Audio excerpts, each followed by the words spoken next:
राधा स्वामी दयाल की दया, राधा स्वामी सहाय। इस वीडियो में हम बात करेंगे कि सूरत क्या है, शब्द क्या है, राधा क्या है, स्वामी क्या है, शब्द धुन क्या है, शब्द क्या है, पुरुष क्या है, प्रकृति क्या है। ये चीजें काफी कंफ्यूजिंग रहती हैं और साधक इनमें विचलित रहता है इन चीजों में, और हम ध्यान करते करते समझने लग जाते हैं कि हमें संत गति प्राप्ति हो गई है, लेकिन इन चीजों के बारे में समझ अभी बाकी रहती है। जैसे जब हम ध्यान करते हैं, ध्यान शुरू करते हैं तो आज्ञा चक्र पर ध्यान टिकाते हैं, और जो हमारी वृत्ति चारों तरफ बिखरी हुई है उसको समेट करके हम आज्ञा चक्र पर उसको टिकाते हैं और ध्यान के द्वारा उसको लंबे टाइम तक स्थिर करते हैं, उसकी बैठक लंबी करते हैं, और फिर भजन के द्वारा यानी कि शब्द के द्वारा उसको ऊर्ध्वगति यानी कि ऊपर के मंडलों में इसकी यात्रा होती है। तो इसमें क्या होता है कि जब हम ध्यान टिकाते हैं तो उसमें शुरू में कई साधक क्या करते हैं कि उसमें सतगुरु के रूप के ऊपर ध्यान टिकाने लग जाते हैं। वो सतगुरु का स्वरूप बना लेते हैं सामने, या सतगुरु के चरण बना लेते हैं सामने। और कुछ लोग क्या करते हैं कि नीचे के मंडलों पे ध्यान करते हैं, कुछ लोग सांस के ऊपर, श्वास के ऊपर ध्यान स्थिर करते हैं, जैसे श्वास आता जाता है।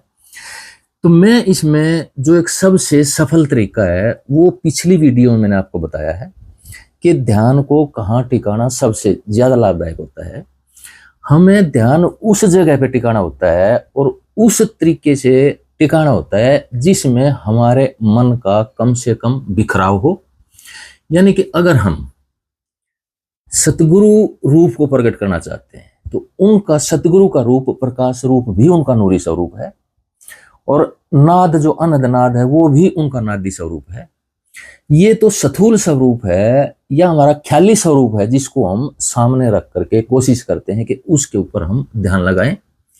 ये स्वरूप बहुत ही बाहरी स्वरूप है, नूरी और नादी स्वरूप का बहुत ही बाहरी स्वरूप है, जो एक तरह से ना टिकने वाला स्वरूप है। और ये इस पर ध्यान अगर हम लगाएंगे तो जैसे हमने मान लो सदगुरु का स्वरूप सामने बना लिया है, तो हमारा ध्यान या हमारा मन जिसको हमें स्थिर करना है, जिसकी चंचलता को हमें स्थिर करना है, तो वो क्या करेगा कि कभी सतगुरु के चरणों की तरफ मन आएगा, कभी सतगुरु के जो मुख होता है या ललाट होता है उनकी तरफ ध्यान जाएगा, या सतगुरु के दूसरे रूप को हम एक्सटेंड करते हैं, जैसे उसका विस्तार दे करके उस पे मन हमारा घूमता रहता है। यानी कि एक छोटे पॉइंट पे हमें लाना है, छोटे से छोटे पॉइंट पे उसको सिमटा के हमें लाना है। ऐसा कोई भी साधन नहीं करना है जिसमें हमारा मन बिखराव में आए, या ऊपर नीचे हो या दाएं बाएं हो।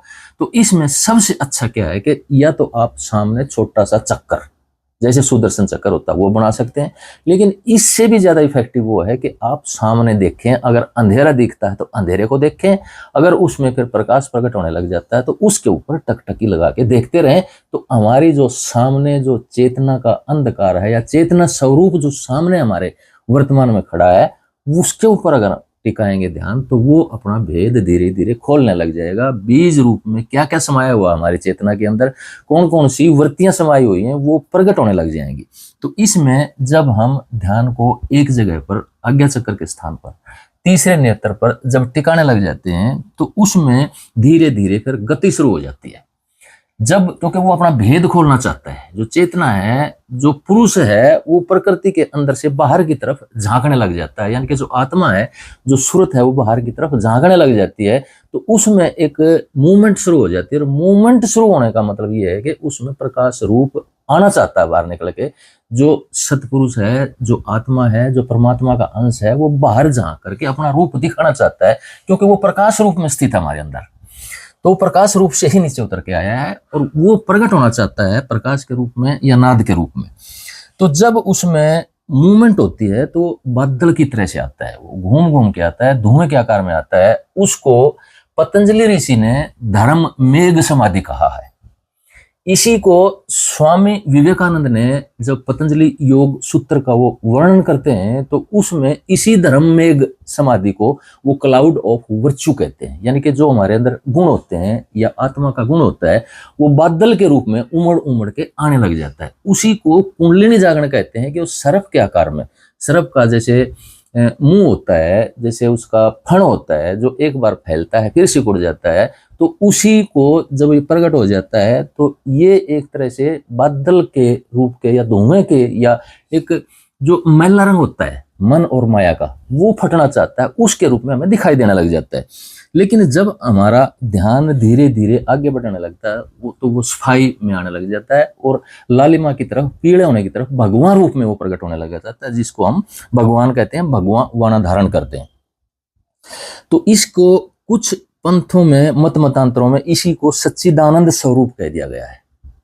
लेकिन राधा स्वामी योग में निज स्वरूप की प्राप्ति सचखंड में जाकर के होती है। इसमें जो पुरुष प्रकृति का रूप है बहुत ऊपर जाकर के वो प्रकट होता है, उसका प्रकटीकरण होता है और वो सचखंड में जाकर के होता है, जिसको धीरे धीरे हम 18 मंजिलों में कैसे वो प्रकट होता है उसका हम धीरे धीरे वर्णन करेंगे आगे की वीडियोज में। तो जब ये प्रकाश खुलने लगता है, इसमें मूवमेंट शुरू होती है। जब किसी भी चीज की मूवमेंट होती है, चाहे वो वैक्यूम की मूवमेंट हो, चाहे वो रात्रि में अंधकार की, जैसे आप सोचते हैं कि सब कुछ थम गया उसमें, लेकिन उसकी भी आवाज होती है, सुनने की भी आवाज होती है। तो उसमें भी अणु परमाणु और उनके जो सूक्ष्म जो पार्ट होते हैं, कंपोनेंट होते हैं, उनकी मूवमेंट होती रहती है। जैसे पत्थर होता है आपका, पत्थर हमें स्थिर दिखाई देता है, लेकिन इसके अंदर भी इजनवर्ग कहता है कि प्रिंसिपल ऑफ अनसर्टेनिटी काम करता है। यानी कि इसमें जो अंदर के सब एटॉमिक पार्टिकल हैं, जो एटम है, जो परमाणु हैं, उनके अंदर इलेक्ट्रॉन और प्रोटॉन की जो गति है वो इतनी फास्ट होती है कि हम किसी भी यंत्र के द्वारा उनको पकड़ नहीं पाते हैं। यानी कि अंधेरे में भी वो गति होती है और जहां भी गति होती है वहां आवाज पैदा होती है। ये साइंस कहती है कि जहां भी गति है वहीं आवाज है। तो जब प्रकाश गति करने लग जाता है तो उसके अंदर से शब्द धुन प्रकट होती है। शब्द धुन प्रकट होती है तो शब्द धुन धीरे धीरे, जैसे हम ज्योत निरंजन यानी कि सहस्रार पे घंटे की आवाज सुनते हैं, जैसे भंवर गुफा में हम वीणा की आवाज सुनते हैं, सत्यलोक में बीन का लहरा सुनते हैं, अगम लोक में राधा स्वामी धुन सुनते हैं। यानी कि ये धुन ये राधा कहलाती है, इसको शब्द धुन कहते हैं, इसी को सूरत कहते हैं और इसी को प्रकृति का रूप कहते हैं। तो ये जब शब्द धुन प्रकट होती है तो जब प्रकाश में गति होती है और जितनी प्रकाश की गति बढ़ती चली जाएगी शब्द धुन भी उतनी ही ऊंची सुनाई देने लग जाएगी। और ये शब्द धुन हमेशा ही हमें दाहिने कान की तरफ, राइट जो हमारा ईयर है, कान है, उसकी तरफ से सुनाई देगी, लेफ्ट से नहीं सुनाई देगी। लेफ्ट से जो शब्द सुनाई देता है वो अंधकार के शब्द होते हैं और जो धुन आती है वो प्रकाश को साथ लेकर के आती है, क्योंकि प्रकाश की गति से ही शब्द धुन प्रकट होती है। तो शब्द धुन जब प्रकट होती है तो इसके बाद वो शब्द में जाकर के समा जाती है, सूरत शब्द में जाकर के समा जाती है। राधा स्वामी के जो स्वरूप है उसका नीचे जो सतुल रूप में है स्वामी का स्वरूप, उसके अंदर समा जाती है। जो ऊपर के ब्रह्मांड और सचखंड के रूप में, उसमें स्वामी का रूप अलग है, अलग तरह का है, वहां उसमें जाकर के समा जाती है। तो स्थूल रूप में, स्थूल जब रचना के अंदर जब हम ध्यान करते हैं, जब स्थूल रूप में होते हैं तो शब्द धुन जब प्रकट होती है तो उसको शब्द में जाकर के लय होना ही होना पड़ता है। और जब वो लय होता है तो शब्द कहते हैं उसको, और उसी को जैसे सूरत को शब्द धुन कहेंगे। और जो शब्द धुन जब शब्द में जाकर के वो धुन खत्म हो जाती है। ये किस तरह से, मैं उदाहरण देकर समझाना चाहूंगा कि शब्द धुन क्या है और शब्द क्या है। जैसे हम गहरी नींद में जाते हैं या आदमी की मृत्यु हो जाती है तो उसकी जो EEG होती है, यानी कि जो उसका दिमाग होता है उसमें जो वेव्स निकलती हैं उनको हर्ट्ज कहते हैं। जब आदमी गहरी निद्रा में चला जाता है तो वो एक सीधी लाइन के आकार में, जब आदमी कहते हैं कि उसकी मृत्यु हो गई है तो उसकी हृदय की गति या मन की जो गति है, जो बुद्धि की जो मन की गति है, वो सीधी लाइन हो जाती है उसकी। लेकिन जब उसका सांस वापस लौटता है तो वो जो सीधी लाइन है वो ऊपर नीचे आने लग जाती है, उसमें रिदम आने लग जाती है, उसमें उतार चढ़ाव आने लग जाते हैं। इसका मतलब ये है कि उसके अंदर गति जो सांस की थी वो बढ़ने लग जाती है और जो जीवन की जो एक कॉन्शियसनेस है उसमें मूवमेंट आ जाती है, यानी कि जो मूवमेंट है कभी ऊपर जाती है कभी नीचे आती है, तो उसी से धुन प्रकट होती है। यानी कभी उसका आवाज ऊपर हो जाती है कभी उसकी आवाज नीचे हो जाती है। जैसे आपका घंटा है, बांसुरी है, तो वो धुन है।